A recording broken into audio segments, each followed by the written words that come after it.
My name is India, and it wouldn't be a history rescuer video if I didn't have a half-baked historical craft and interesting story to share with you. I have recently gotten back into reading about various historical hoaxes and strange stories and the supernatural, and I came across the story of the Cottingley fairy hoax.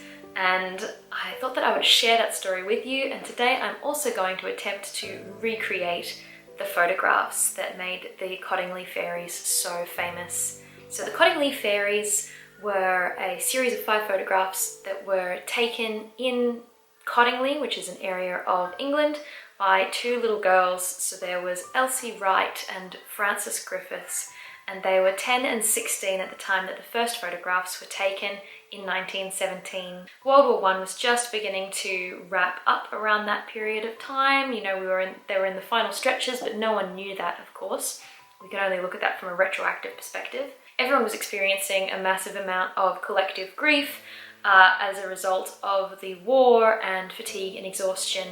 And these 2 little girls went down into the back garden, and half an hour later they came back to the house that they were staying in and announced that they had taken photographs of fairies down in the garden.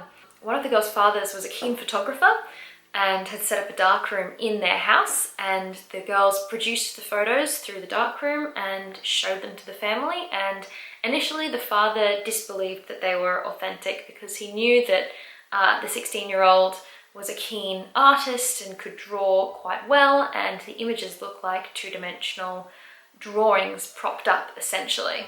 And so he's dismissed them as being fake, but their mother, she thought the photos were real and then presented them to the Theophysical Society a year or so later, at which point they were noticed and picked up by Sir Arthur Conan Doyle. Yes, that's Sir Arthur Conan Doyle, the author of Sherlock Holmes and renowned spiritualist later in life following the death of his first wife. He saw the photos and decided that they were proof of spiritual connections on the material plane, and ended up sending one of his aides out to the Cottingley girls and provided them with extra cameras and asked them to take further photos as further proof of fairies. And that is what they did, because as young girls who were asked to continue living in a specific lie that they told, they then fed into the lie a little bit further.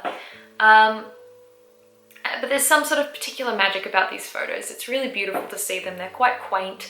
They are obviously false, but part of you does still want to believe in them. Part of you still looks at them, and much like the people at the time, you can see why people wanted to look at them and go, yes, fairies are real, and it's so lovely that these little girls have captured them.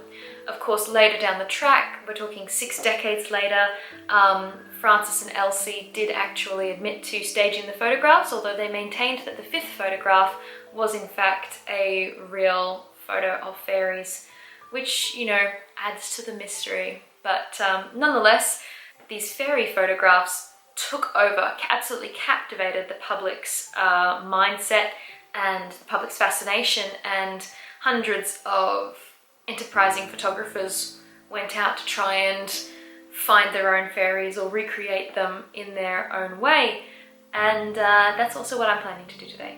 I'm going to make my own paper cutout fairies and try and take my own Edwardian inspired fairy hoax photos. So I hope that you enjoy, and without further ado, let's get into the video.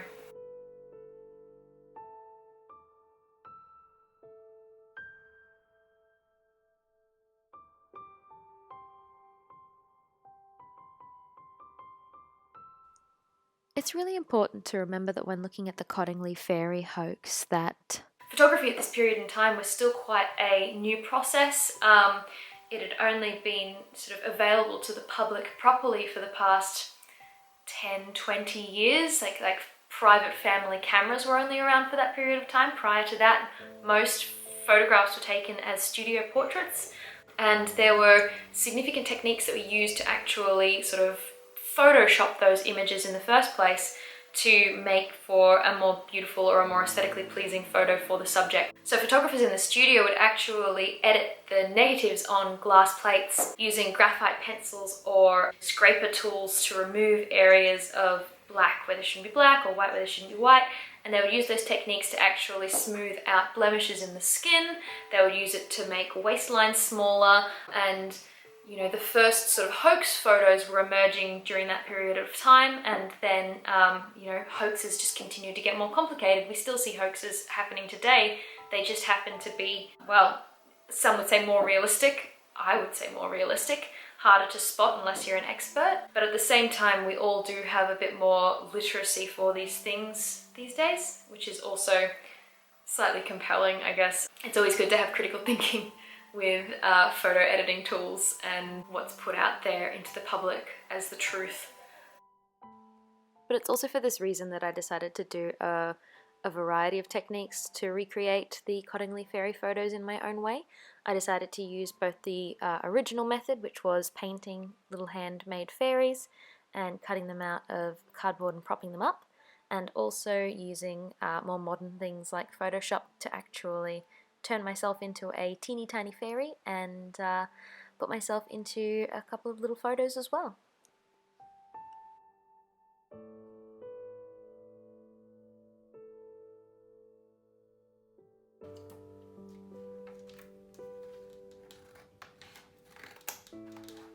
I ended up only using the fairy on the right. I didn't end up having time to finish the fairy on the left. So as lovely as she is, she will potentially have to be featured in photos at a later date instead of in these ones.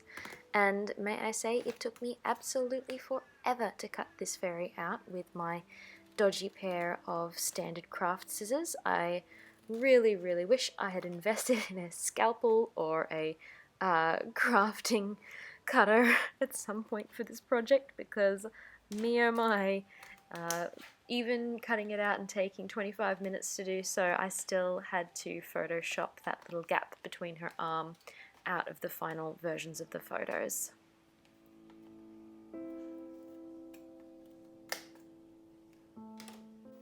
And just to give you a little peek into the actual creative process for me, here is some footage of me looking like an absolute goblin, which is how I look 90% of the time when I'm creating these sorts of things. I end up choosing my Year 10 formal dress of all things, which is now a lot older than I would like to admit, and yeah, that's what I ended up using for my fairy dress when I did my little Photoshop shoot.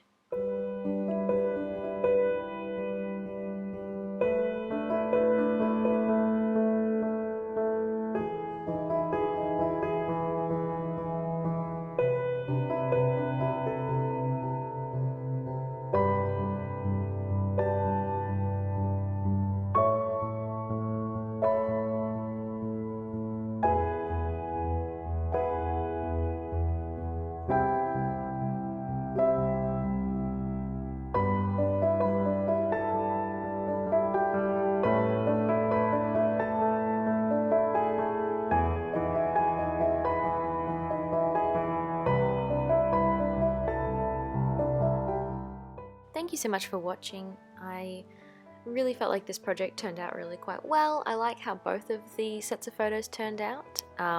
If you did too, let me know in the comments, and please feel free to like and subscribe if you would like to see more of my content. Alrighty, thank you so much for joining me. Bye!